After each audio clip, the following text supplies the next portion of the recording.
ඔයා තාමත් ගම්මිරිස් කන්නේ සල්ලි වලටද? එහෙනම් මේක බලන්න. මේ ගම්මිරිස් පැලේ හිටවලා වෙන්නේ ඇත්තටම අවුරුදු 1කමාරක් වගේ වෙන්නේ. බලන්න පීදිලා තියෙන්නේ. කරල් ගොඩක් හැදිලා නැහැ. කරල් 10ක් 15ක් තමයි හැදිලා තියෙන්නේ පළවෙනි පාර මේක. ඔයාලටත් ඔයාගේ නිවසේ ඔයා ග්‍රාමීය ප්‍රදේශයක නම් කිසිම ප්‍රශ්නයක් නැහැ. ඔයාලට මේ ඉඩම හිටව ගන්න පුළුවන්. ඔයා ජීවත් වෙන්නේ නාගරික ප්‍රදේශය නම් පොළව හිටවන්න පොළව ඉඩ නැත්තම් ඔයාලට පුළුවන් සාමාන්‍යයෙන් ටිකක් ලොකු පෝච්චියක මේ වගේ පැලයක් හිටව ගන්න.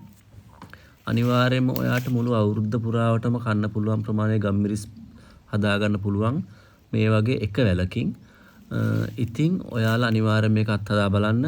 ඔයාලට වසවිස ගහපු නැති සුපිරිසිදු ගම්මිරිස් පරිභෝජනය කරන්න පුළුවන්. සුපිරිසිදු ගම්මිරිස් වල තමයි සුපිරි රස තියෙන්නේ. ඉතින් ඔයාලා මේ වගේ පැලයක් හදාගන්න හදලා බලලා තමයි මම මේ කියන්නේ. අනිවාර්යෙන් කරන්න පුළුවන්. ඉතින් පහසුවෙන් මේ වගේ පැලයක් හදාගන්න උත්සාහ කරලා බලන්න.